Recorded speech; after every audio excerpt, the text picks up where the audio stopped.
NHL의 템파베이 라이트닝이 구단 역사상 처음으로 시즌 정규리그 전체 1위를 확정지었습니다. KHL은 플레이오프 2라운드가 모두 끝났습니다. 각 지구의 파이널 시리즈가 예정된 현재 어떤 매치업이 성사되었을까요? NHL 센트럴 디비전에서는 세인트루이스 블루스의 상승세가 주목됩니다. 한 주간의 NHL 동향을 NHL 하덴낫에서 살펴보겠습니다. 지난 주말 NHL에서는 센트럴 디비전 선두 다툼을 하고 있는 내슈빌 프레데터스와 위니펙 제츠의 맞대결이 있었는데요. NHL 매치업 리뷰에서 짚어보겠습니다. 국내 최초, 국내 유일의 아이스하키 팟캐스트 비하인드넷 191회 시작합니다.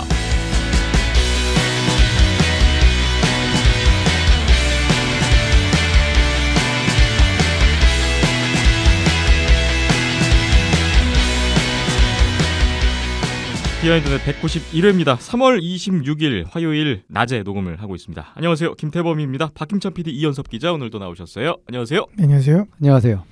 3월의 마지막 녹음이 될 텐데 저희가 191회 오늘부터 약간의 개편을 준비했습니다. 봄 개편이라고 봐야 되나요? 아, 그런가요? 3월이네요. 그러니까. 네.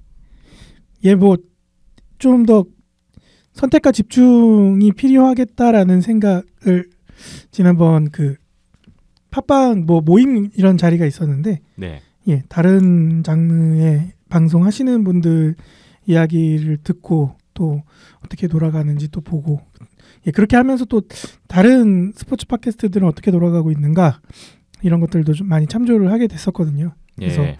우리도 어느 정도 좀, 예, 마냥 웃고 떠드는 것도 좋지만 좀 정리도 하면은 또 새로 보시는 분들이 좀 더, 예, 쏙쏙들이 좀 들을 수 있지 않을까라는 생각에 그렇게도 하고, 그 다음에 저희가 뭐 팟빵에만 지금 올라가고 있는데 뭐 유튜브나 다른 플랫폼에서도 들으실 때 불편함이 좀 덜 할 수 있도록 하기 위해서 나름의 장치를 한번 마련을 해봐서 적용을 이번 주부터 하게 됐습니다. 큰 네. 변화는 없는데요. 뭐 시기적으로 봐도 아시아리그가 시즌 종료되면서 네. 어느 정도 뭐 구성의 변화는 불가피하기도 했는데, 네.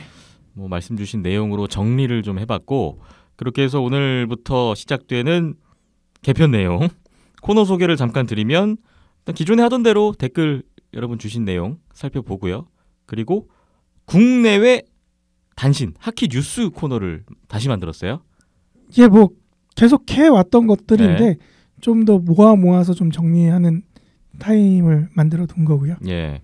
그리고 NHL 하덴낫은 그대로 가되 저희가 핫낫 그 한 주 동안에 가장 좋았던 팀, 안 좋았던 팀 한 팀씩만 꼽는 걸로 조금 더 간결하게 줄였습니다. 예, 뭐 굳이 팀이 아니라 선수나 이슈가 될 수도 있는데, 예, 그것도 이제 집중하는 모습이죠. 네. 그리고 예전에 또 이 코너를 좋아하셨던 분들이 또 계셨던 걸로 아는데, NHL 경기 리뷰, 매치업 리뷰 코너를 재개했습니다. 네. 네.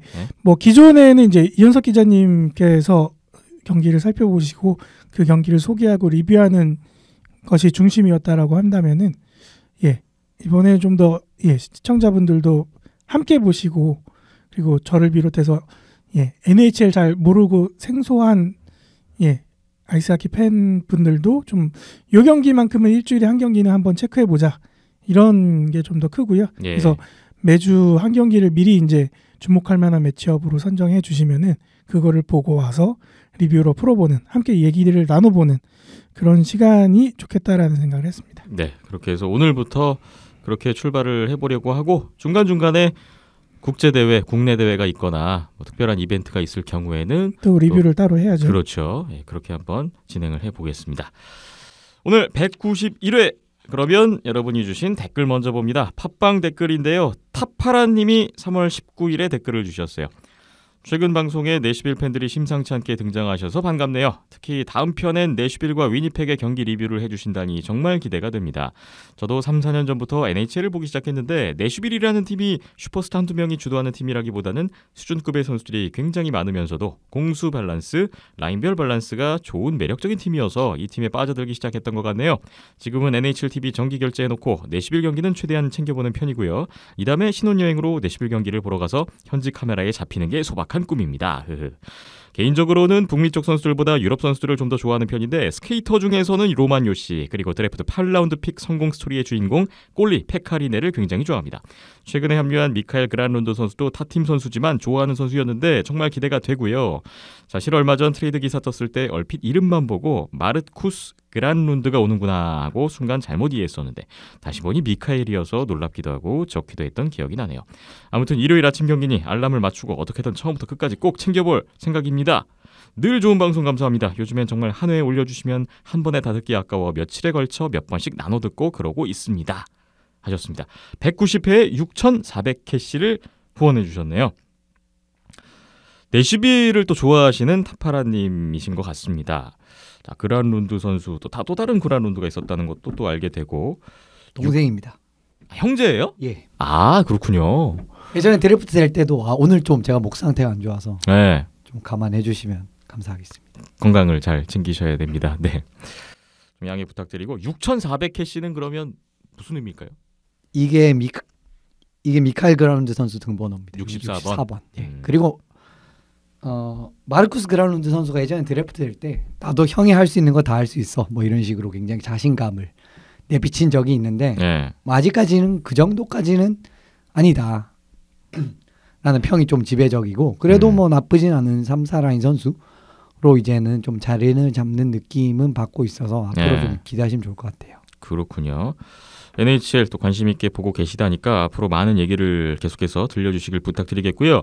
타파라님이 200회 저희 Q&A 특집을 준비하고 있는데 거기에 댓글로 참여를 해주셨어요. 질문을 주셨는데 접수했고요. 저희가 200회 때 당사자를 통해서 직접 답을 구할 수 있도록 노력을 해보겠습니다. 타파라님 감사드립니다.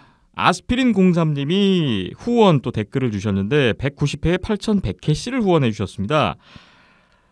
25일에 댓글 주셨군요. 흐흐흐. 내슈빌 팬을 또 만나서 반갑네요. 아침에 늦잠도 포기하고 일어나서 경기를 보았습니다. 1피러드까지는 팽팽하게 균형을 유지하다가 내슈빌 측에서 첫 골을 넣었는데 하이스틱으로 무산되었지요. 그걸 보는 순간 오늘 지겠다 싶었는데 결국은 5대0으로 졌어요. 이날 위니펙의 카일 코너 선수의 해트트릭이 컸지요. 그래서 기분은 카일 코너 선수의 등번호로 합니다. 해트트릭이 나오는 게 쉽지는 않으니까요. 8,100캐시 카일 코너 선수의 해트트릭 기념 후원이시군요. 내슈빌로 정하셨잖아요. 아스피린 공사님은 지난번에. 타파라님하고 또 많은 얘기가 오고 가지 않을까 싶네요. 아스피린 공사님 감사합니다.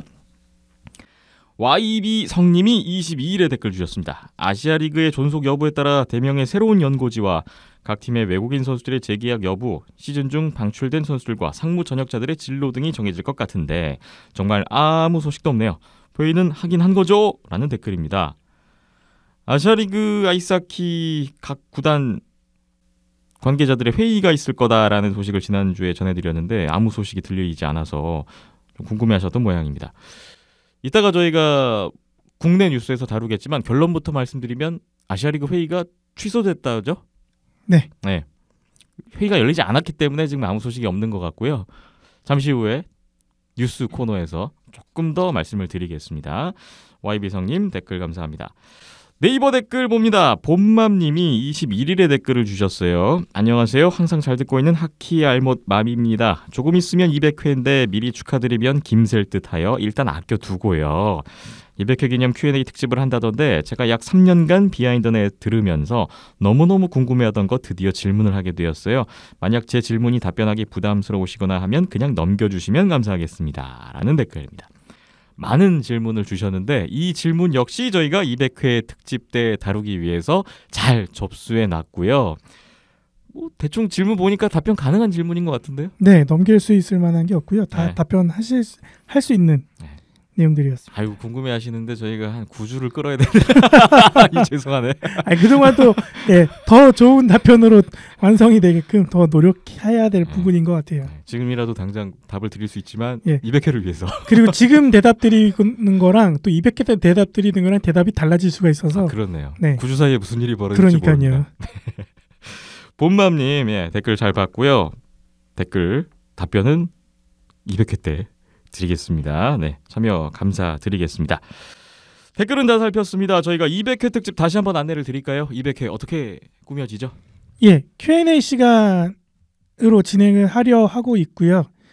뭐 아이스하키 전반에 관한 내용이나 선수 개개인 구단 개별적인 뭐 그런 궁금한 사항들을 질문을 던져주시면은 저희가 뭐 당사자들이 직접 대답을 하게끔 만들거나 안 되면은 뭐 대답을 얻어오거나 뭐 이런 식으로 진행을 하려고 하고요.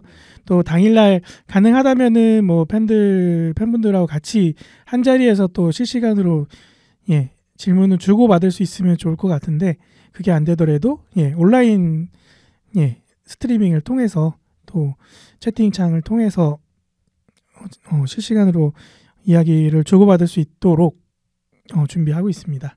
그래서 한 9주 남았잖아요. 그래서 5월 말쯤으로 예상이 되고 있는데 그때까지 궁금하신 점들 미리미리 댓글이나 이메일 힘찬@온더스포츠.co.kr 이쪽으로 남겨주시면은 잘 쌓아놓고 잘 답변 준비해서 200회 때 말씀드리도록 하겠습니다. 네, 참여 방법 다시 한번 알려드리면 댓글 어느 경로를 통해서든 댓글로 가능하시고요. 그리고 HIMCHAN 힘찬@온더스포츠.co.kr 이메일로도 질문을 주시면 됩니다. 아이스하키에 관한 어떠한 것도 좋습니다. 모든 것.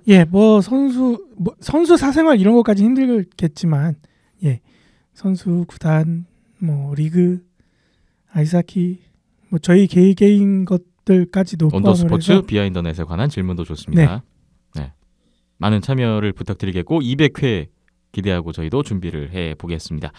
비하인더넷 191회 잠시 후에 본격적인 이야기 들어가 보겠습니다.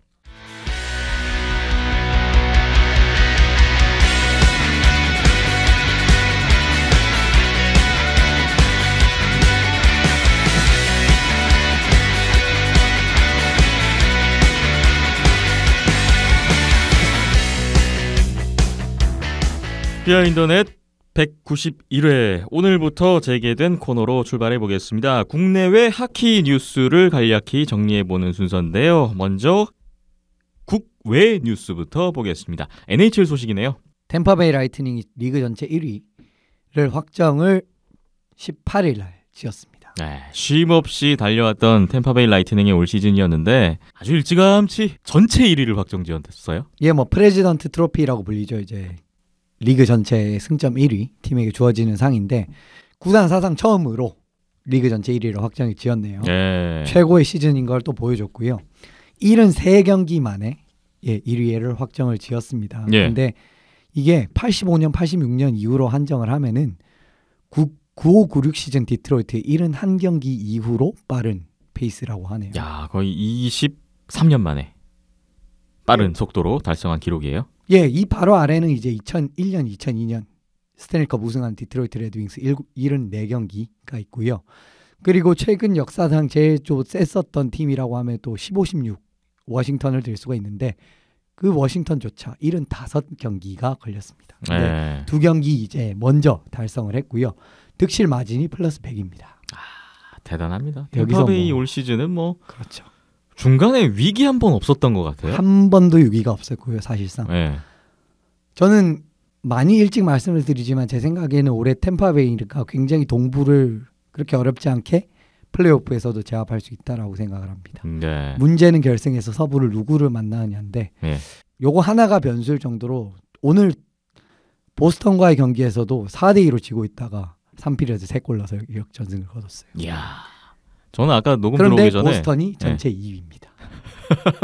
보스턴한테 지고 있길래 지난번에 세인트루이스한테 지고 보스턴한테도 지나? 이것도 1위 확정 지어놓고 약간 좀 풀린 거 아닌가 그런 생각도 들었는데 또 마지막에 또 역전을 해내네요. 템파베이 라이트닝 일찌감치 전체 1위 확정 지었고 이제 편안하게 남은 경기 마무리하면서 플레이오프 데뷔를 할 것 같습니다.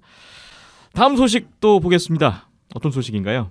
KHL 소식인데 파벨 다추크 선수 소식입니다. 근데 이 선수가 올해를 끝으로 스카와의 계약이 만료가 돼요. 그런데 이제 내년 거치가 좀 주목이 되고 있네요. 벌써부터. 파벨 다추크 선수가 과연 다음 시즌에 어디에서 뛸 것인가? 그렇습니다. NHL 복귀설도 있던데요. NHL에 이제 복귀한다는 이야기가 있었는데 본인의 몸 상태는 다추크 선수가 제일 잘 알고 있습니다. 항상 그래왔고 그래서 이제 내 몸 상태를 보고 결정을 하겠다라는 이야기를 항상 했었어요. 근데 올해 같은 경우에는 올해도 역시 마찬가지로 좀 나이 때문에 성치 않은 모습을 좀 보여주고 있네요. 그래서 NHL 복귀 가능성은 올해는 크지 않을 것 같습니다. 내년 같은 경우에는. 네. 그래서 뭐 이런 가운데 고향팀이라고 할 수 있는 앞토모빌리스트행이 점쳐지고 있다라는 이야기가 앞토모빌리스트요. 예.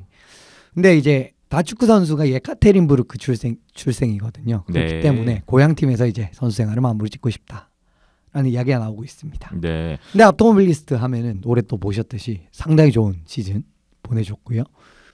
그러면서 동부 1위 그리고 체스카에도 거의 필적할 정도의 시즌을 보냈기 때문에 결과적으로 플레이오프에서 실패를 했지만 보조 득점원이 부진을 했다라는 부분이 결과적으로 발목을 잡았거든요. 예. 근데 다축구 선수가 최근에 보여줬던 모습 보면은 1, 라인에서도 여전히 뛸 수 있다는 걸 보여줬기 때문에 서로 이게 한테 있어서 이해관계도 좀 잘 맞아요. 그렇기 때문에 앞토모빌리스트가 과연 데려올지 좀 궁금하네요. 파벨 다축구 선수가 과연 다음 시즌 어느 리그, 어느 팀을 택하게 될지 주목이 됩니다. 다음 소식은 아시아리그 아이스하키 소식인데 일본 지지 크레인지에 관련된 새로운 뉴스가 떴네요. 예, 오늘 NHK에서 이제 뉴스가 떴는데 좀 앞으로 어떻게 크레인지가 존속 가능성에 대한 좀 기사가 떴어요. 그런데 삿포로 연고 기업을 중심으로 한 프로팀으로서의 운영 방침을 결정을 했다라는 이야기가 나왔습니다. 삿포로 연고로 프로팀. 그러면 연고지 정도 변경되고 기존 팀 어떤 체계는 가져간다는 얘기인가요? 아니요, 아직까지 그 연고지조차도 확실하지 않은데 그런데 이제 기업의 주체가 이제 삿포로에 연고를 둔 기업이 이제 메인 스폰서 같은 느낌으로 간다라는 이야기가 나왔고요. 예. 3억엔 이상의 운영비가 어쨌든 들기 때문에 삿포로의 기업 하나를 운영회사로서 설립을 한 다음에 복수의 스폰서, 여러 뭐 회사의 스폰서가 되겠죠. 여러 스폰서가 이를 지원하는 방식으로 교섭을 준비 중이다라는 이야기가 나오고 있습니다. 만약에 그런 구상대로 흘러간다면, 결과물이 나온다면 글쎄요, 뭐 아시아리그가 어떻게 될지 모르겠지만 다음 시즌 아시아리그에 또 참가할 가능성도 배제할 수는 없겠네요. 그렇습니다. 뭐 팀이 남아있을 가능성은 있고요. 예. 일단 이전에 쿠시로의 단일 연고가 아니라 또 쿠시로 삿포로 아니면 쿠시로 오비히로 뭐 이런 식으로 다중 연고를 둔 팀이 될 가능성도 크다고 합니다. 사실 뭐 이 다중 연고 같은 경우에는 뭐 그렇게 자주 봤었잖아요. 프리블레이즈도 뭐 그렇게 블레이즈 같은 해봤었고요. 느낌도 비슷하고 그렇기 때문에 뭐 여러 가지 가능성이 어쨌든 모색되고 있는데 프로팀으로서의 존속 가능성이 거의 뭐 확실시되고 있다라는 이야기가 있고요. 아시아리그 참가하는 마감일이 4월 말 정도까지라고 합니다. 그렇기 때문에 지금은 운영비를 충당할 수 있는 기업 그리고 선수들의 처우 문제 같은 부분을 좀 중점적으로 해결할 것이라는 이야기가 나왔습니다. 그렇군요. 일본 지지 크레인지가 그래도 팀 존속을 위해서 계속해서 뭔가 노력을 하고 있구나라는 움직임을 또 확인할 수 있는 그런 뉴스였던 것 같습니다. 자, 이어서 국내 뉴스를 볼 텐데 아시아리그 이야기로 또 자연스럽게 이어지네요. 국내 뉴스. 일단 아까 댓글에서도 잠깐 나왔는데 아시아리그 아이스하키 회의 취소됐다고. 네, 안 했다고 하고요. 네. 관계자분은 넘어왔다라는 소식을 이어서 기자님을 통해서 듣기는 했는데 실질적으로 회의는 취소됐다고 하고요. 왜 취소됐는지에 대한 내용은 확인된 게 있나요? 뭐 일본에서 안 넘어왔으니까 안 했겠죠. 네, 그러니까 그렇기도 하고 그다음에 그게 이제 예정돼 있던 게 지난주 월요일이었는데 그게 취소가 되고 이제 그 주 주말 어제 엊그제였죠. 예. 올스타전 때 이제 일본 팀 세 팀들이 다 모이면서 그때 자기네들끼리 이제 논의가 있었다고 하더라고요. 그래서 어느 정도 뭐 앞서 이현석 기자님 말씀 주셨던 크레인즈 뭐 삿포로 연고를 두고 뭐 어떻게 활성화가 되는가에 대한 이야기도 나왔던 것 같고요. 전에 듣기로는 뭐 삿포로에서는 크레인즈 그리고 요코하마에서도 계속 팀을 만들어서 활동을 준비한다라는 소식들이 간간히 들려왔었는데 그 두 팀이 아시아리그까지 참가하기에는 자금적인 상황이 여의치는 않다라고 저도 전에 들었고요. 앞서 말씀 주셨을 때도 3억엔 정도 운영비가 필요하다라고 했는데 그 정도 규모의 운영비라고 하면은 자국리그 참가 활동 비용 정도 됩니다. 아시아리그에 참가하려면 그 2배 이상 들어가는 게 현실이고요. 올해 크레인즈가 5억엔이었습니다. 그러니까 현실적으로는 3억엔 정도다 하면은 이제 자국 리그 참가하는데 준비를 포커스를 두고 있다라고 예측이 더 맞겠죠. 네. 예. 그렇고 우리나라에서는 4월 초죠. 다음 주나 다다음 주쯤이 될 것 같은데 그때 이제 뭐 대명 안양알라 이렇게 단장단들이 모여서 회의가 예정돼 있다고 합니다. 그래서 네. 아시아리그부터 해서 국내 리그 또는 뭐 그 이외 상황들에 대해서 어떻게 할지 논의가 진행이 된다고 하니까요. 그러면 일본은 일본대로 모여서 한번 이야기를 나누고 국내는 국내끼리 모여서 이야기를 나누고 그러고 이제 모여서 만나야 자기네들의 되는데. 입장을 서로 주고받으면서 판을 깨거나 아니면 유지를 하거나 하겠죠. 뭐 4월 달쯤 결정이 될 것 같고. 네. 그러네 4월 말 아까 예. 말씀 주셨죠? 팀 등록이. 그렇죠. 네. 예, 근데 아시아리그 히어로즈 그 이벤트가 생각보다 크게 열린 것 같은 게 IIHF 회장인 르네파데 회장이 왔더라고요. 그래요? 저 그거 보고 그 사진을 보고 진짜 네. 놀랐는데 순간 저희가 찬밥이 됐죠. 여러 가지로 뭔가 이야기가 오가지 않았을까라는 게 지금 제 생각입니다. 놀라운 손님이 왔네요. IIHF 회장이 왔어요. 예, 뭐 그럴 수도 있죠. 네. 일단 아시아리그 각 팀들 입장 정리는 계속 지금 논의가 되고 있는 것으로 보이고. 네, 이제 시즌 끝났고 뭐 올스타전까지 다 끝나고 했으니까 네. 이제 논의의 시간이 그러니까 다가온 거죠. 이게 논의 결과가 나와야 아시아리그 어떻게 될지가 결정이 돼야 아시아리그가 이어질지 아니면 뭐 일본이나 우리나라나 또 다른 리그를 모색할지 뭐 이런 것도 좀 결정이 될 거고. 많은 게 물려 있고요. 선수들 계약 문제도 걸려 있을 거고요. 그렇죠. 선수들 계약이 대부분은 이제 4월이나 5월달에 다 종료가 되니까요. 네. 뭐 그 부분도 걸려 있고 그다음에 인천 대면 킬러헤즈가 이제 인천 연고지를 떠나게 됐잖아요.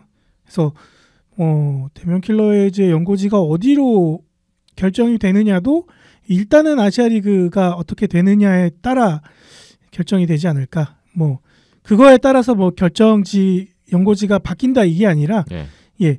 결정 순서를 둬야 되는데 일단은 그렇죠. 아시아리그를 리그가 할 때, 그다음에 먼저죠. 국내 리그를 할 때, 다른 리그를 할 때에 따라서 연고지가 달라질 수 있죠. 충분히. 아니요, 그거에 따라서 달라진다라기보다 네. 선택의 순서가 뒤로 늦춰진다라는 거죠. 근데 앞에 어쨌든 리그가 결정이 돼야 뭐 순서도 맞지만 뭐 영향이 좀 아시아리그 있지 않을까요? 한다고 뭐 서울로 가고 뭐 아시아리그 안 한다고 서울로 안 가고 이런 건 아니잖아요. 좀 변수가 될 수 있을 것 같은데요. 전혀 그거랑은 상관없이 일단은 순서상으로 일단은 리그가 어떻게 되는지 결정이 돼야 그 다음에 뭐 연고지를 포함해서 선수단 구성하는 부분들도 뭐 안양알라나 대면킬러헤즈나 진행이 되지 않을까라는 생각이 들고요. 네. 그 사이에 또 안양알라는 2군 훈련 시작됐다고 SNS 통해서 올라왔더라고요. 그래서 뭐 조금씩 뭐 움직이고는 있으나 아직까지 그렇게 반길 만한 소식들은 아직 나오는 게 없어서 네. 조금 더 기다려봐야 될 것 같습니다. 어쨌거나 4월 안에는 모든 게 다 정리가 돼야 하는 상황인 것 같고요. 예, 그 안에 답이 나올 것 같습니다. 안 되고요. 네, 그렇죠. 모든 게 다 정리되는 건 4월 안에 판가름이 날 것 같습니다. 그리고 국내 뉴스 더 있습니다. U리그 대학 선수들의 리그가 바로 또 개막을 했어요. 예, 뭐 지난 시즌에는 가을쯤 해서 개막을 했는데 올해는 일찍 개막을 했죠. 3월. 예, 문제는 일찍 개막만 하고 중간에 텅 빈다라는 게 가장 안타까운 점이고요. 2019 시즌 3월에 개막을 했는데 뭐 이번 그 2019 시즌은 일정이라든지 규모가 어느 정도 되는 건가요? 나온 게 없습니다. 정확하게 나온 게 없고요. 네. 일단 3월 일정만 나왔어요. 3월 일정만요? 네. 그리고 3월 이후에 일정은 없더라고요. 그래서 왜요?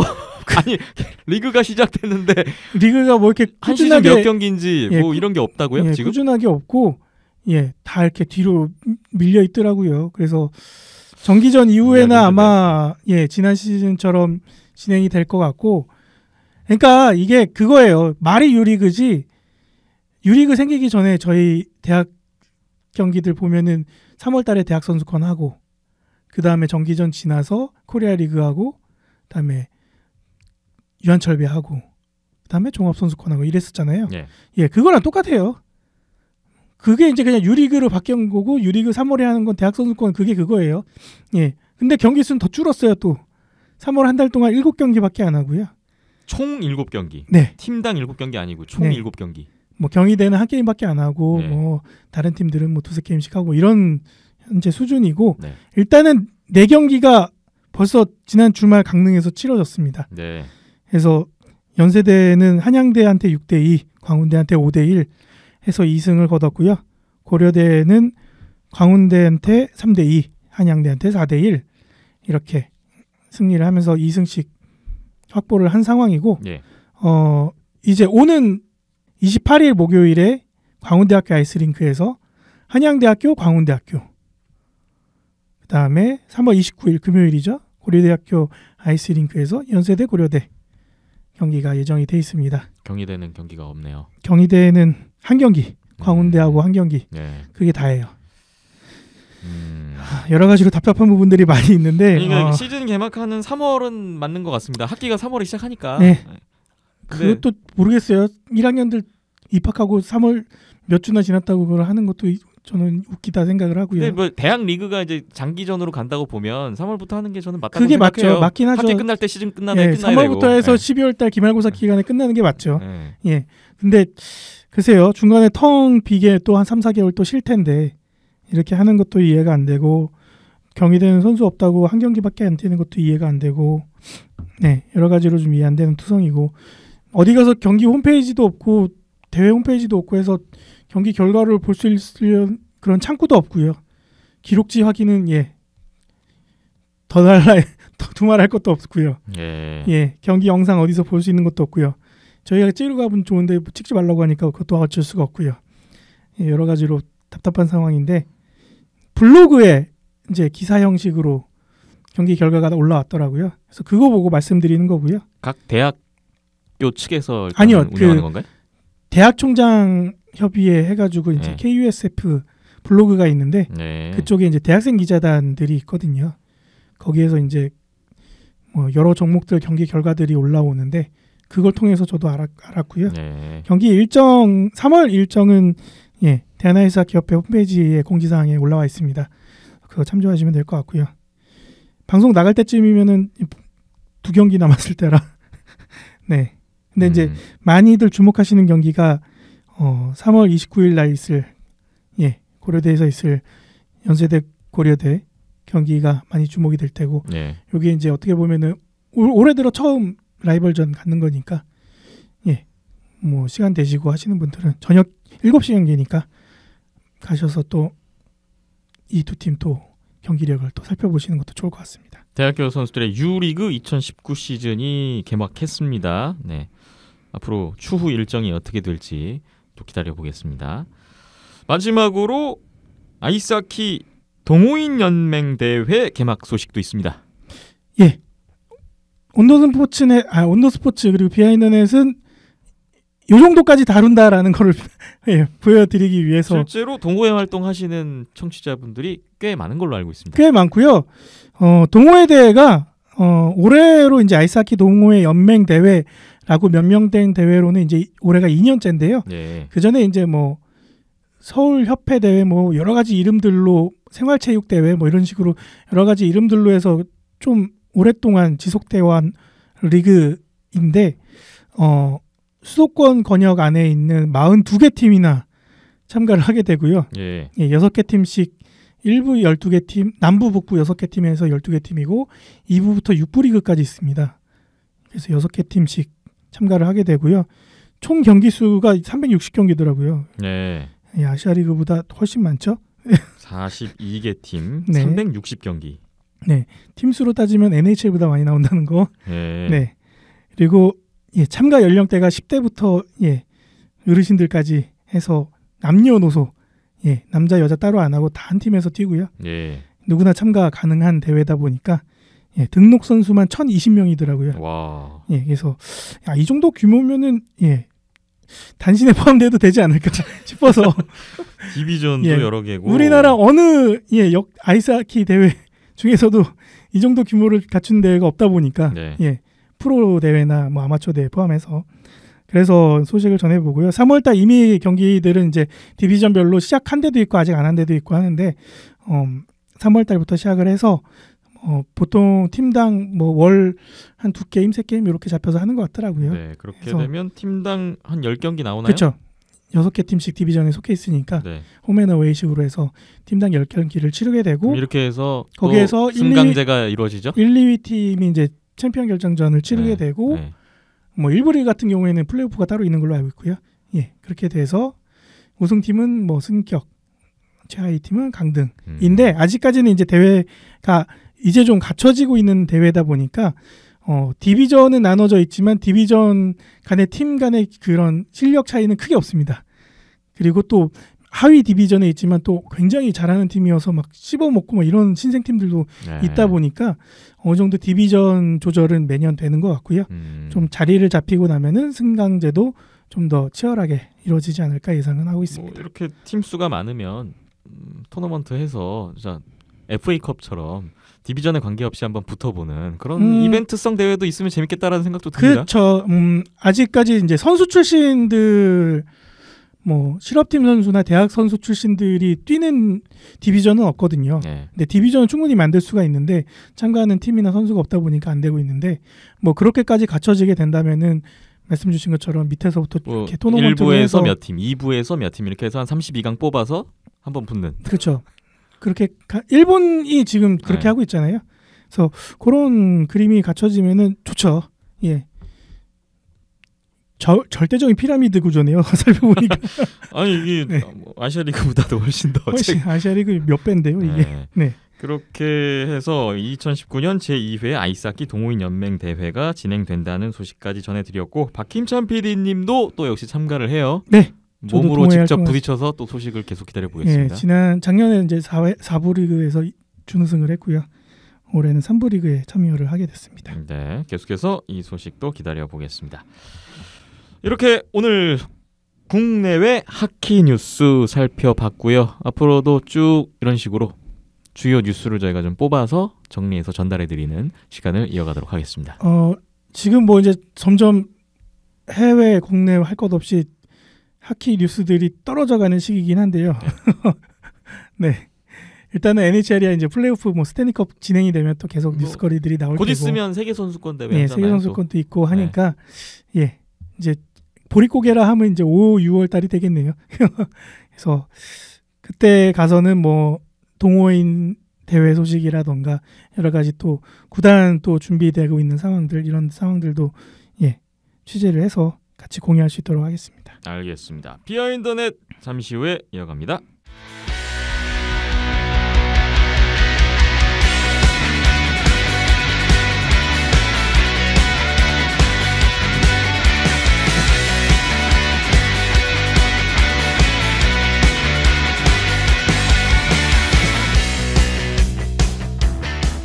네, 이번에는 KHL 플레이오프 소식입니다.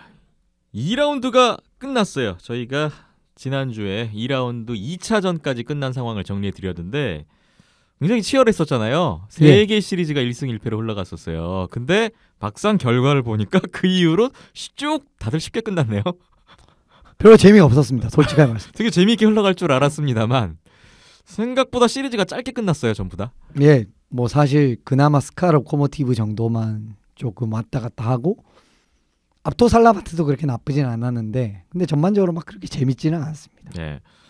서부에 체스카 모스크바 대 HC 디나모 모스크바 더비 결국 4승 1패로 1번 시드 체스카가 승리를 거뒀어요. 예, 6년 만에 있었던 이제 모스크바 더비에서 서력을 했어요. 이번 네. 체스카가.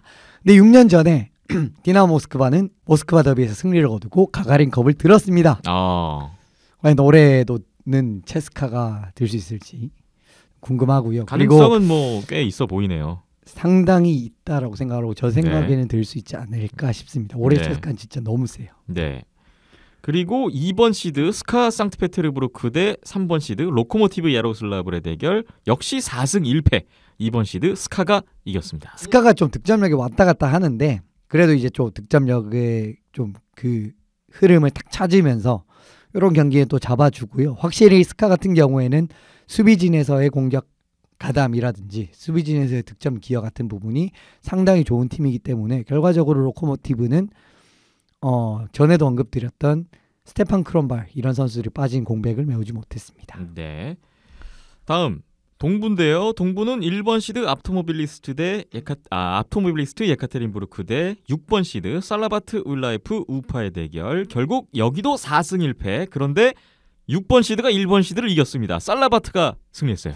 요거는 조금 뒤에 자세하게 말씀을 드리겠습니다. 네. 조금 더 자세하게 말씀을 드리는데 예, 사실 이런 전개가 나올 줄은 저는 사실 몰랐고요. 야, 살라바트가 3번 시드 이기고 1번 시드도 이겼어요. 예, 야 아토모빌리스트가 다츠크 영입 이야기가 괜히 나오는 게 아니구나 라는 걸 이번 시리즈에서도 볼 수 있었습니다. 네, 1번 시드 탈락됐고요. 그리고 2번 시드 바리스 아스타나 대 4번 시드 아방가르드 옴스크의 대결이 있었는데 역시 시리즈 전적은 4승 1패였고요. 여기도 하위 시드가 이겼습니다. 아방가르드 옴스크가 올라갔습니다. 이 옴스크가 완전히 이번 플레이오프에서 제일 안정적인 전력을 보여주고 있는 팀인 것 같은데요. 거의 1라운드와 동일한 느낌으로 아주 쉽게 깨고 올라왔어요. 네. 아무래도 바리스 같은 경우에 수비진의 약점이 있는 팀이기 때문에 확실히 아방가르드의 좀 밸런스 있는 공격진이 많이 성과를 거두지 않았나라고 생각을 하고요. 네. 1, 2번 시드가 결국 다 떨어졌잖아요. 그래서 이번에 동부지구 KHL 역사상 처음으로 1, 2, 3번 시드가 모조리 떨어지는 오.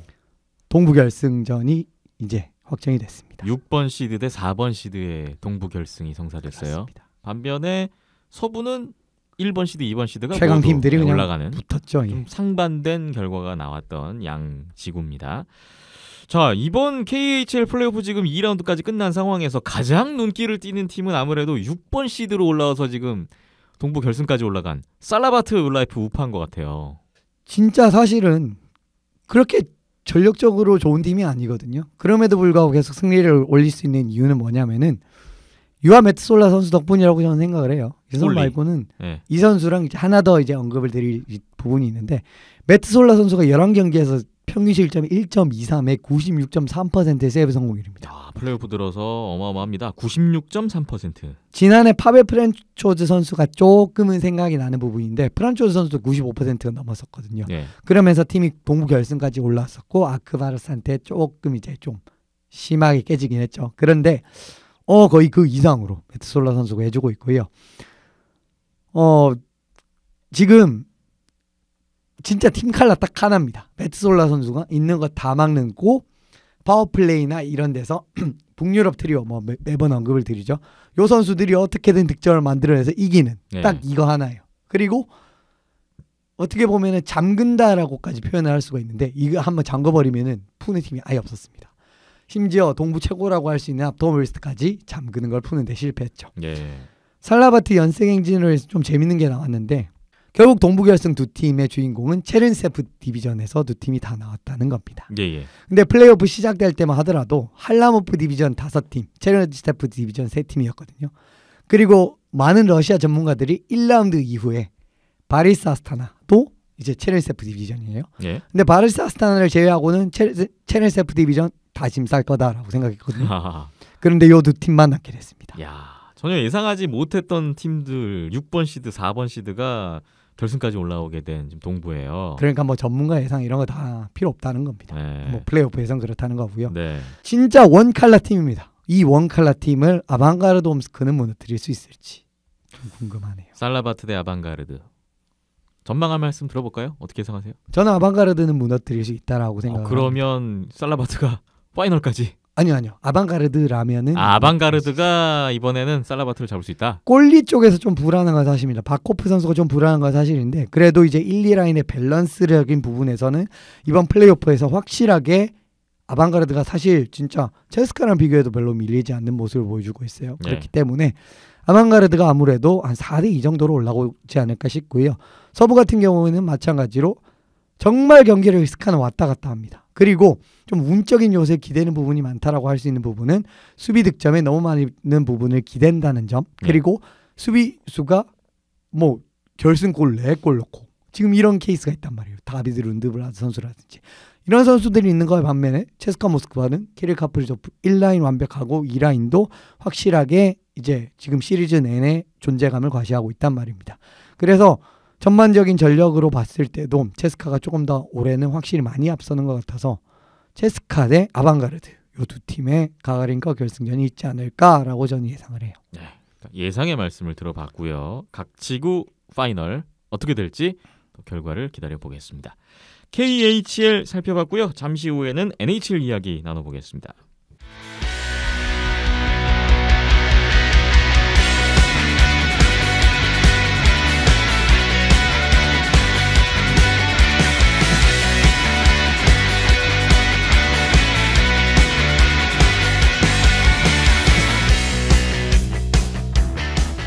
비하인드의 191회 함께하고 계십니다. NHL 이야기 나눠볼 텐데 먼저 NHL 매치업 리뷰 시간입니다. 이번 주부터 NHL에서 펼쳐지는 경기 중에서 한 경기를 선정해서 집중적으로 다뤄보는 코너고요.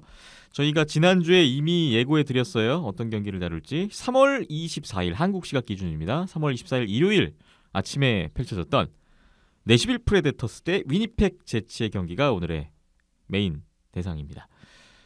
이 두 팀의 대결이 주목을 받았던 이유는 아무래도 센트럴 디비전 1, 2위 다툼을 하고 있었다는 점이 있겠죠? 예, 사실 이 경기를 잡으면 내슈빌도 1위 싸움을 할 수 있지 않을까. 그리고 두 팀이 좀 직접적으로 맞붙는 대결이기 때문에 굉장히 중요한 대결이었거든요. 네, 이 경기 전까지 양 팀이 승점 2점 차로 위니펙이 1위, 내슈빌이 2위였고요. 앞선 그 세 번의 올 시즌 맞대결을 보면 3대0 내시빌 승리, 5대1 위니펙 승리, 5대3 위니펙 승리. 2승 1패인데 공교롭게도 모두 다 원정팀이 승리를 거뒀다는 또 특징이 있었고 23일 만에 3월 1일 이후에 23일 만에 다시 한번 만나게 되는 양팀이었습니다. 이 경기 전에 양팀이 모두 패했어요. 위니펙은 4연승을 달리다가 베이거스에게 0대5로 완패를 했었던 상황이었고 위니펙 같은 경우에는 이제 올 시즌 마지막으로 갖는 홈 4연전 시작하는 시점이었습니다. 내시빌 역시 3연승을 달리다가 그 바로 직전 경기에서 피츠버그에게 슛아웃에서 지는 양팀 모두 연승이 끊긴 상태에서 만나게 됐었던 일전이었습니다. 내시빌 대 위니펙 경기 결과를 간략히 정리해드리면 1피리어드는 0대0이었습니다. 하지만 위니펙이 패트릭 라이네 선수가 골대를 2번 맞히는 경우도 있었고 전반적으로 좀 주도하는 내용은 이어졌고요. 2피리어드 초반에 내시빌의 선제골이 나왔는데 이게 비디오 판독 결과 하이스틱 판정으로 노골 처리가 됐어요. 이후에 위니펙이 골 폭풍을 이어갔는데 2피리어드에서만 3골 승기를 잡았고 3피리어드에서도 2골을 추가하면서 결국 최종 스코어 5대0으로 위니펙이 완승을 가져갔던 경기였습니다. 43대 33 슈팅수 위니펙이 10개를 앞섰고 위니펙의 코너 헬러벅 선수가 33세이브 셧아웃 승리, 내슈빌의 페카리네 선수는 38세이브 5실점 패배를 기록했습니다. 두 번째, 세 번째 실점 장면이 좀 많이 아쉬웠을 것 같아요.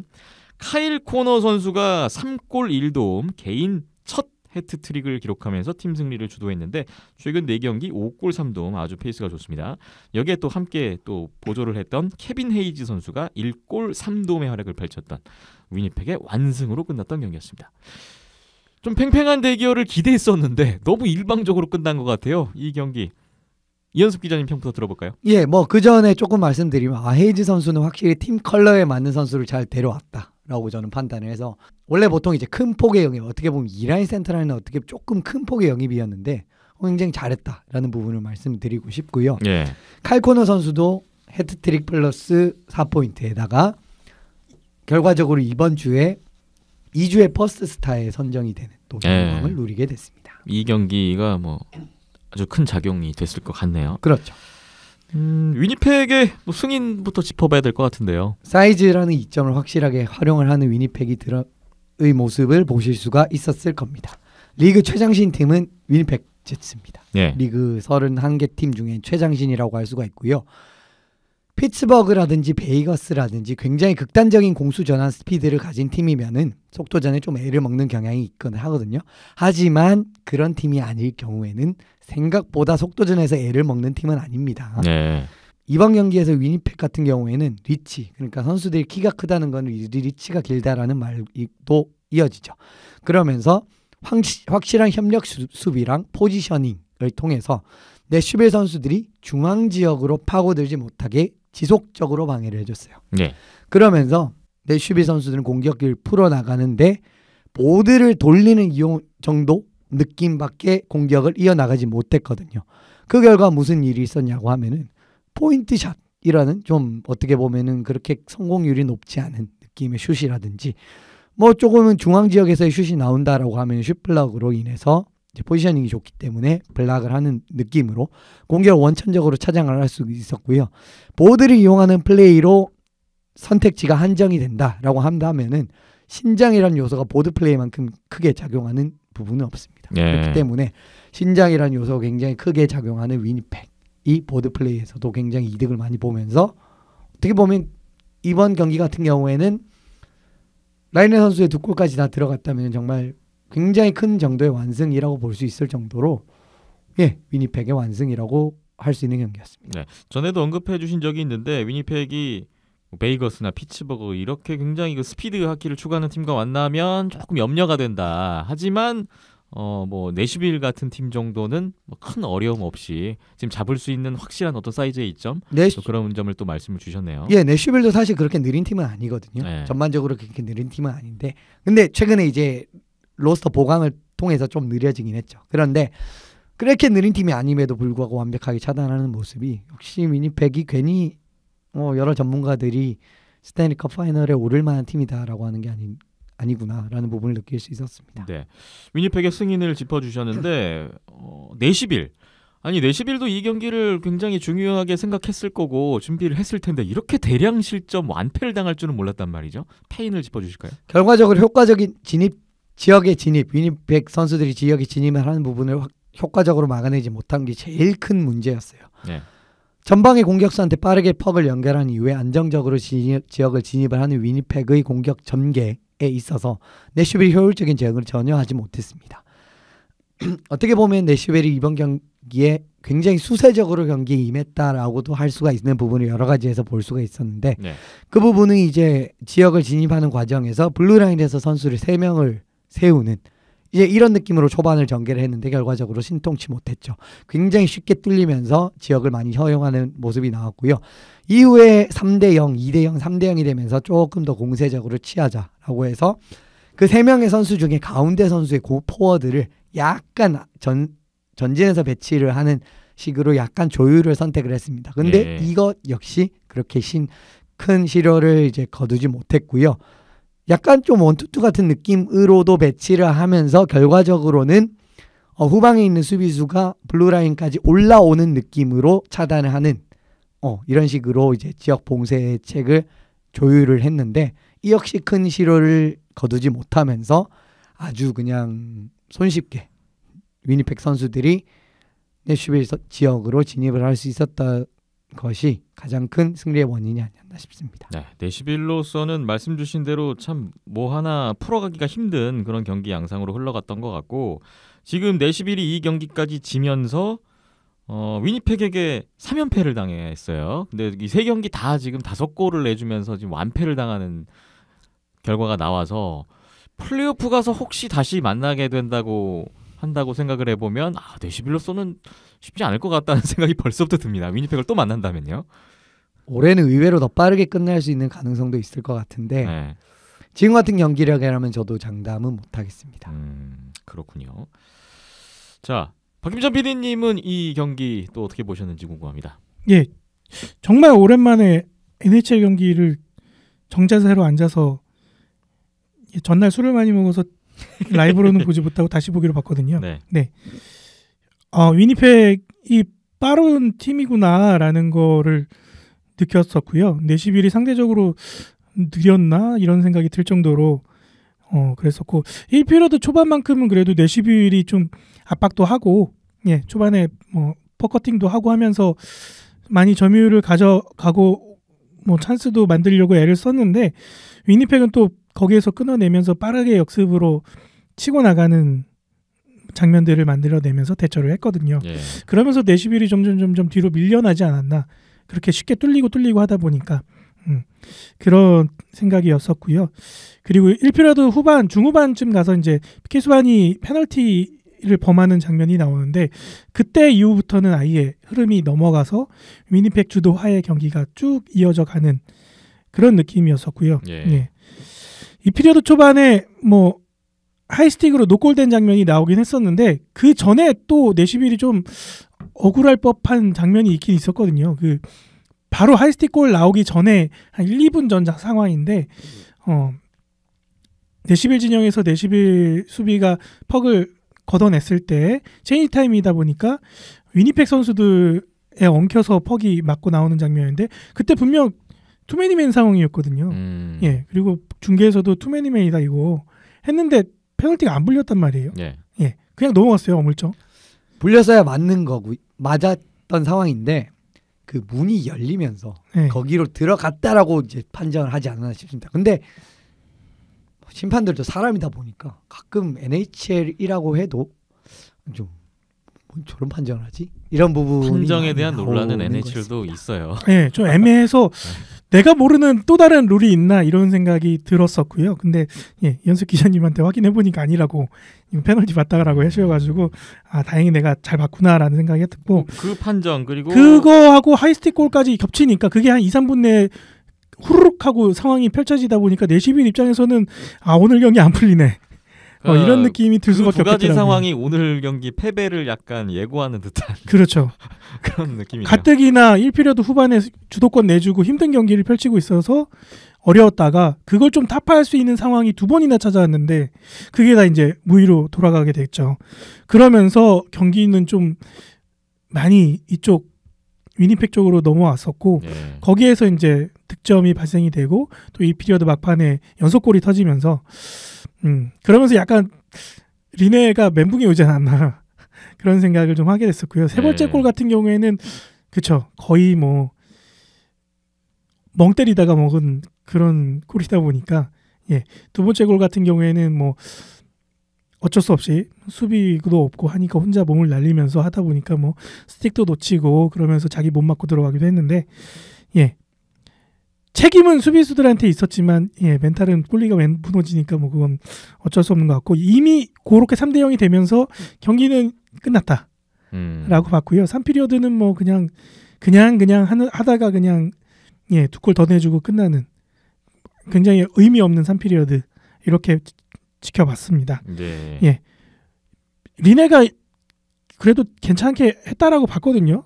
예, 위험한 장면에서 좀 꾸역꾸역 막아내는 모습들을 보여줬고 이날 슈팅이 어마어마했거든요. 2피리어드까지만 해도 막 2피리어드 동안 막 골이 터짐에도 내시빌 슈팅 2개밖에 못 때리고 저쪽에 막 10몇 개씩 때리는데 총 막 40몇 개씩 날라오는 거를 리네가 그래도 꾸역꾸역 막아내주긴 했는데 한번 2피리어드 때 멘탈 붕괴 이후에 3피리어드 때는 대처가 답이 안 나오는 그러면은 좀 바꿔줘야 되지 않나 이런 생각도 들 정도로 좀 안타까운 모습을 볼 수 있었고요.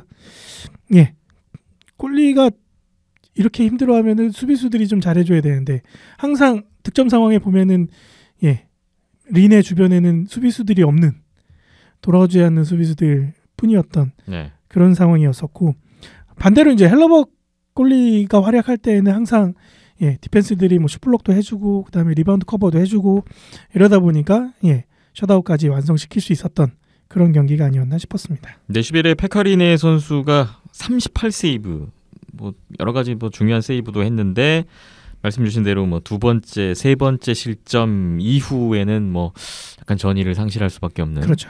그런 좀 분위기가 느껴졌어요. 이현숙 기자님도 이 페카리네 선수의 이날 부진했던 결과 또 동의하시나요? 예, 부러질 듯 말 듯 했었습니다. 솔직히 말씀드리면. 네. 두 번째, 세 번째 실점 전에도요.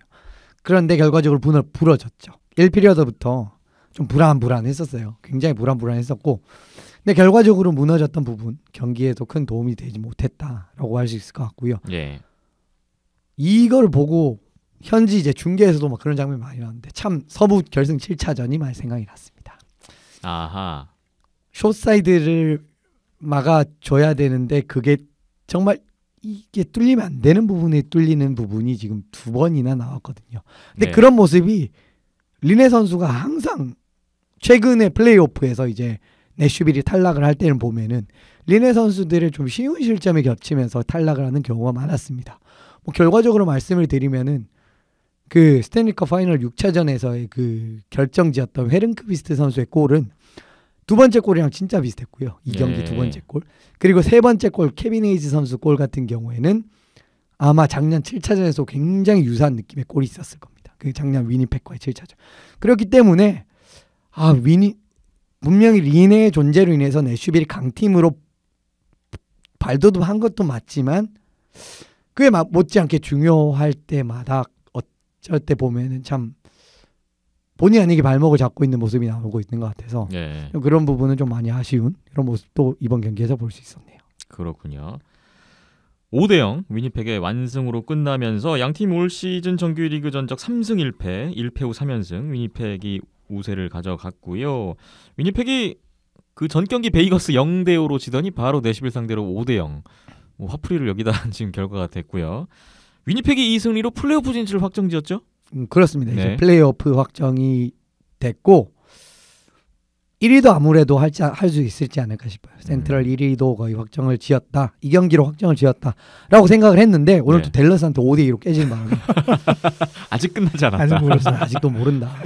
그리고 내슈빌은 오늘 1대0으로 신승을 이제 미네소타 원정에서 얻었어요. 다시 그러면은 2점 차로 좁혀졌네요. 또 모릅니다. 네. 갑자기 또 이상하게 됐고 그렇습니다. 마지막까지 네. 좀 지켜보시면 좋을 것 같은데 그래도 결과적으로 이제 위니펙 계속 유리하다 말씀을 드리는 이유는 ROW 이제 정규승 플러스 연장승이 센트럴 디비전에서 제일 높은 팀이 위니펙이거든요. 그렇기 때문에 뭐 승점만 동률로 맞춰도 1등을 여전히 유리한 상황의 그렇습니다. 위니펙이라고 볼 수가 있겠습니다.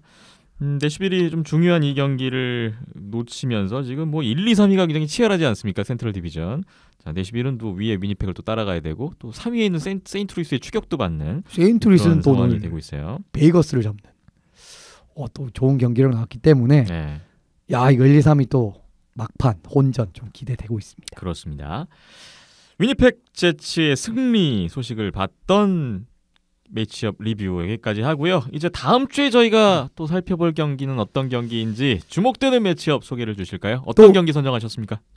이번 주 일요일입니다. 또 일요일 아침에 한번 또 보시면 좋을 것 같고요. 한국 시각으로 3월 31일 일요일 경기군요. 워싱턴과 템파베이 경기입니다. 아하, 또 시즌- 만납니다. 시즌 최종전이고요. 네, 최근 있었던 두 경기에서 워싱턴이 모두 패배를 했습니다. 그런데 제가 봤을 때는 올해도 이 두 팀이 동부 결승에서 만나지 않을까라고 생각을 해요. 네. 전반적인 경기력이라든지 모습을 보면 제일 좋은 두 팀이 사실이거든요.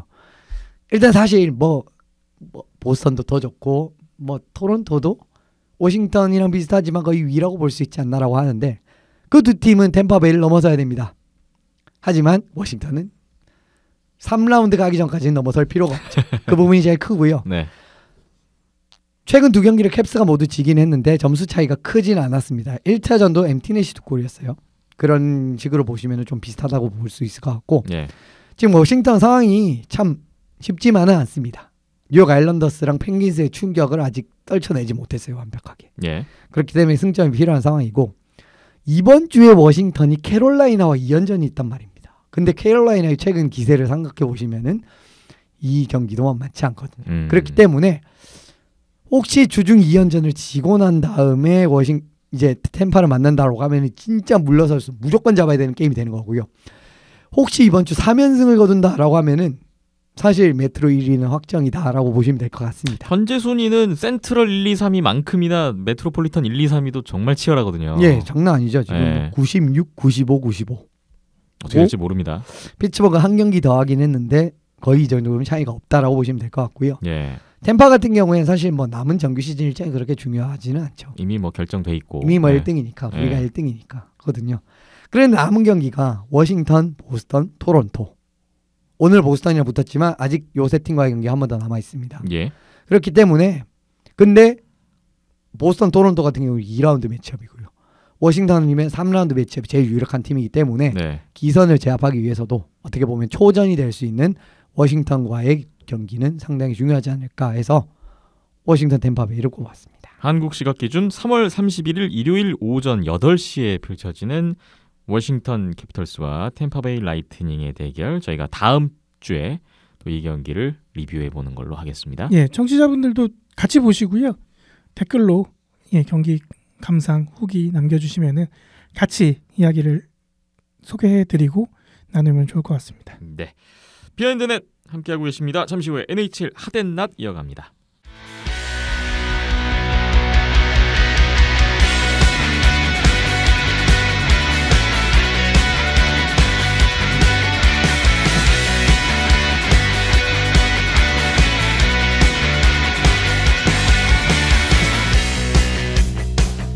네, NHL 핫앤 낫입니다. 오늘부터는 핫 한 팀 또는 한 선수, 낫 한 팀 또는 한 선수 이렇게 선정이 될 텐데 그만큼 이 핫에 진입하기 위해서 또 낫에 진입하기 위해서 경쟁이 치열해졌어요. 낫은 별로 진입하고 싶지 않을 텐데. 애지간히 못해야 낫에 들어올 수 있는 거라서. 진짜 제일 잘한 팀, 제일 못한 팀만 들어올 수밖에 없는 구조가 됐습니다. 그리고 굉장히 최근에 이제 언급된 팀들은 또 조금 피하는 경향이 있기 때문에 네. 그 조건까지 충족이 되면은 참 뚫기 어려워졌다. 네. 자, 낫은 최악 중에 최악인데.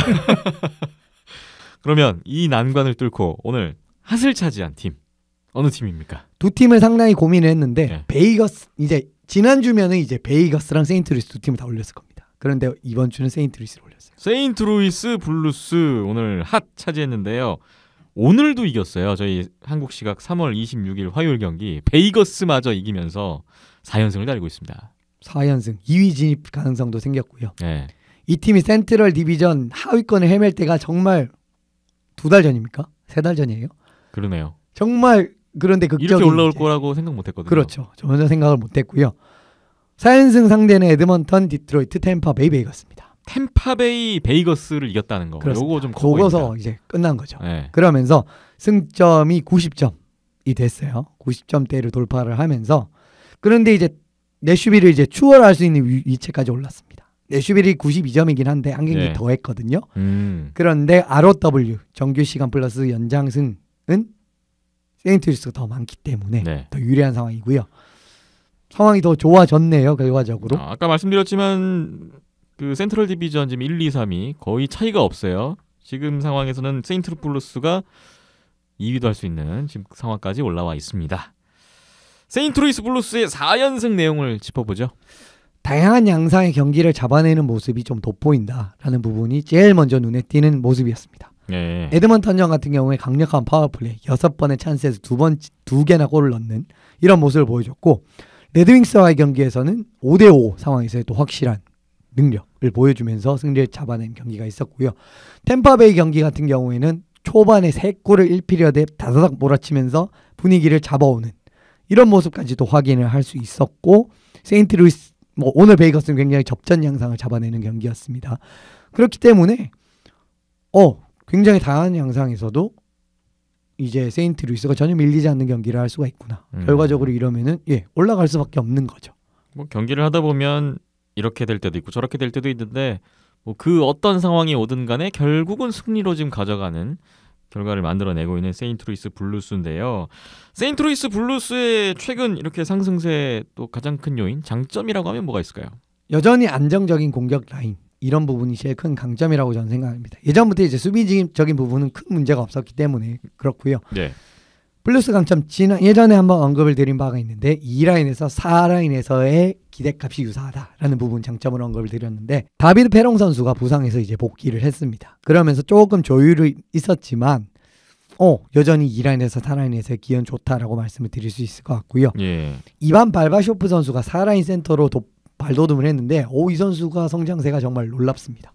뭐 득점은 굉장히 많지는 않지만 체킹라인 센터로서 상당히 이제 팀에 힘을 불어넣어주고 페널티 킬링이나 굉장히 어려운 상대에 나왔을 때 라이언 오랄리 선수도 있고 발바쇼프 선수도 있고 보젝 선수도 있고 굉장히 센터진이 좋다라고 말씀을 드릴 수가 있고요. 그러니까 4라인의 경쟁력이 생겼다는 겁니다. 또 이제 패트릭 머른 선수 이번 이제 자유계약으로 넘어온 선수인데 이 선수까지 또 최근에 포인트를 굉장히 열심히 생산을 하고 있네요. 네.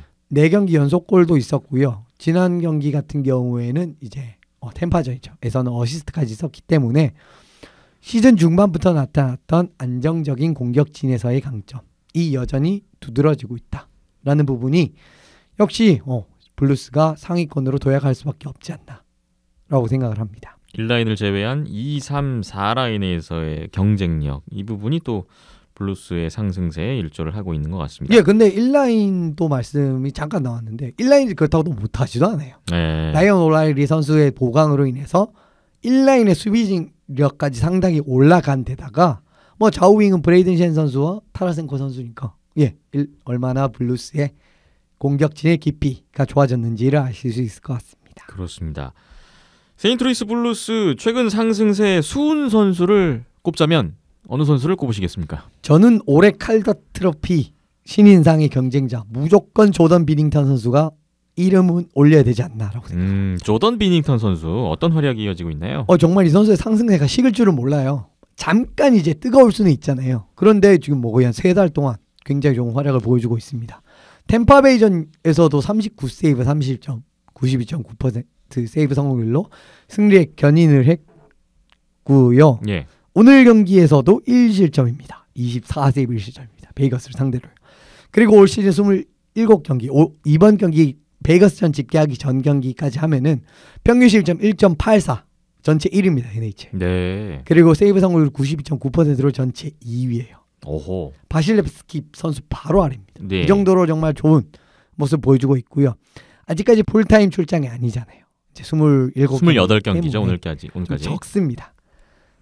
그럼에도 불구하고 이제 칼러로서 비닝턴 선수의 이름을 올려야 되는 이유는 뭐냐면은 이 선수가 없었으면은 세인트루이스가 3위까지 올라갈 수 없었을 겁니다. 예.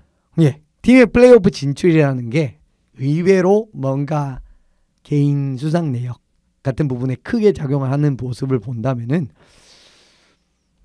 엘리아스 페테르손 선수가 정말 기대 이상이기도 하고 올 시즌 꾸준하게 잘해주고는 있지만 비닝턴 선수도 충분히 올려야 되지 않나라고 저는 생각을 합니다. 그렇군요.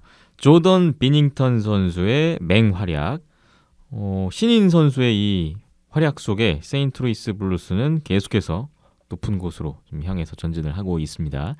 오늘 세인트루이스 블루스가 4연승을 달리면서 핫을 차지했고요. 다음 낫에 선정된 팀을 보겠습니다. 가장 안 좋았던 팀 어느 팀인가요? 사실 가장 안 좋았다라고 하기 보기에는 좀 그런데 네. 지금 상황상 제일 안 좋았다라고 바꿔 생각할 수 없는 팀 필라델피아 플라이어스입니다. 필라델피아 플라이어스를 낫에 꼽아 주셨는데 많이 어려워졌어요. 이제 사실상 끝난 것 같은데요. 예, 사실상 끝났죠. 직접적인 순위 싸움에 있었던 몬트리올전에서 패했고요. 디비전 강호라고 할 수 있는 아일랜더스 워싱턴 백투백 경기까지 모두 패하면서 승점을 좀 원하는 만큼 추가하는 데 실패를 했습니다. 네.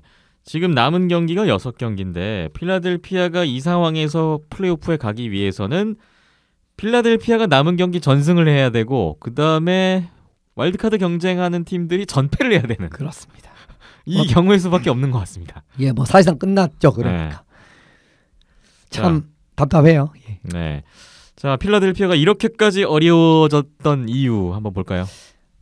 경기를 유심히 보시면은 항상 한 끗이 모자랍니다. 진짜 딱 한 끗 모자라서 지는 게임이 계속 나오고 있는데 졌던 3경기에서 공통적으로 나타났던 부분은 지속적으로 한 끗이 모자라면서 졌다라는 겁니다. 네. 선제점을 내주고 따라가는 경기가 있었고요. 워싱턴전과 몬트리올전이었습니다. 그리고 선제점을 득점하는데 성공을 하더라도 이내 실점을 허용하면서 다시금 추격을 해야만 위치로 갈 수밖에 없는 양상으로 흘러갔다라는 점은 이제 아일랜더스 경기가 되겠네요.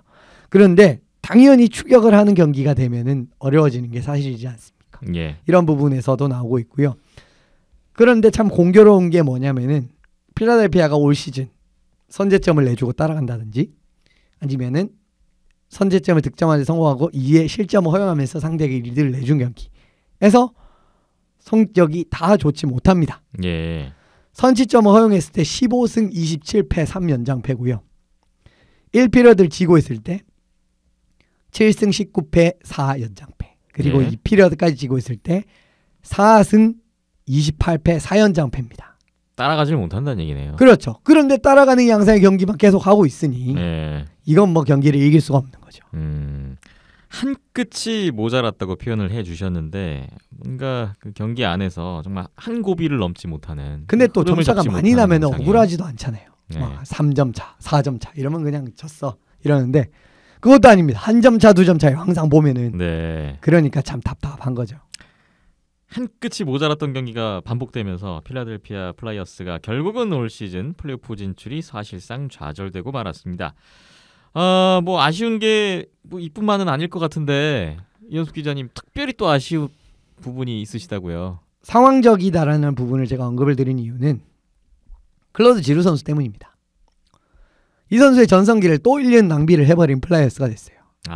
올 시즌에 이렇게 되면서 클로드 지루 선수의 이 활약이 또 한번 뭐라 그래야 되나요? 좀 이 선수는 개인 자체는 굉장히 괜찮은데 잘했는데 붙여주질 못하네요. 그렇죠. 2000년대 후반부터 레귤러로 자리를 잡으면서 팀 에이스로 성장했던 클로드 지루 선수가 또 한 번 전성기에 기회에서 놓치고 말았습니다. 예. 리그에서 제일 저평가받는 선수라고 봐도 사실 무방합니다. 지루 선수는. 최근 8시즌 동안 누적 포인트를 보시면요. 클로드 지루 선수가 전체 3위입니다. NHL. 네. 최근 8시즌. 예, 그 위엔 1위가 크로즈비 선수, 2위가 패트릭 케인 선수. 나머지는 다 아래라는 겁니다. 그렇군요. 오베치킨, 백스트램 뭐 다 아래라는 겁니다. 예. 물론 뭐 맥데이비드, 뭐 아이크mer 이런 선수는 너무 이제 몇 년 안 됐으니까 3년밖에 안 됐고, 물론 이런 선수들은 뭐 8년 이제 지나면은 당연히 뛰어넘겠지만, 예. 그래도 뭐 어쨌든 지금까지 8년의 기록은 없다라는 겁니다. 이 두 선수 빼고는. 어쨌든 뭐 패트릭 케인, 시드니 크로스비급이라는 거네요. 포인트 생산 능력에서만큼. 그렇죠. 예.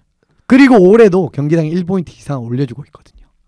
맹활약을 하고 있다는 거예요. 예. 그런데 결과가 참 따르지 않는 안타까운 상황이 매년 이어지고 있는데, 지루 선수가 올해 만 31살입니다. 그렇기 때문에 이제 시간적으로 슬슬 여유롭지 않은 시간이 되고 있거든요. 예. 플라이어스가 최근에 이제 뭐 놀런 패트릭, 린드 블롬이라든지, 그다음에 이반 프로보로프, 로베르트 헤그,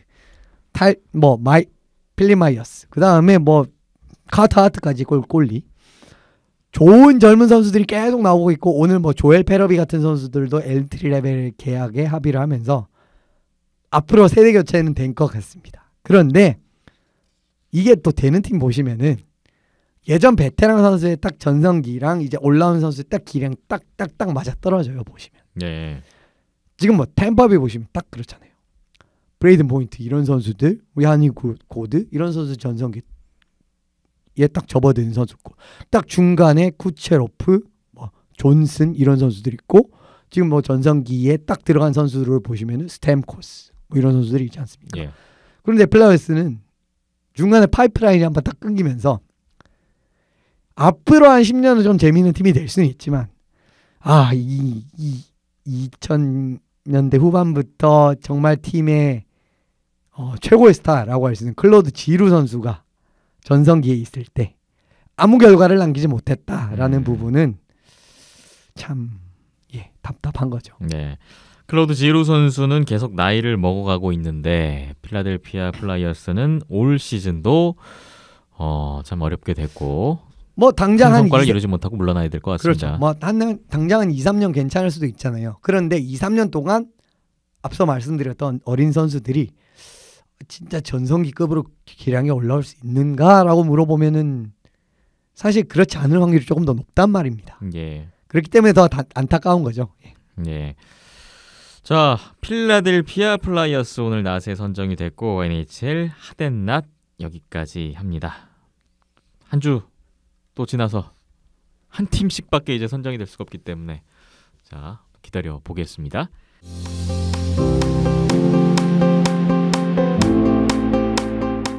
비하인드넷 오늘 191회였습니다. 191회는 여기까지고요. 200회 특집 계속해서 준비를 하고 있으니까 여러분 많은 참여 부탁드리겠습니다. 온더스포츠.tv 홈페이지 있고요. 페이스북에 온더스포츠, 유튜브에 또 온더스포츠 열려 있습니다. 팟빵과 아이튠즈에서도 만나보실 수 있고요. 네이버 스포츠에도 있습니다. 라디오 네이버 TV 온더스포츠 이름으로 열려 있으니까요. 비하인드넷도 검색하시고 같이 많은 참여 부탁드리겠습니다. 192회는 4월이 되겠죠? 4월에 저희는 또 다시 한번 돌아오겠습니다. 지금까지 박힘찬 PD, 이현섭 기자였습니다. 저는 김태범이었습니다. 함께해 주신 여러분 고맙습니다.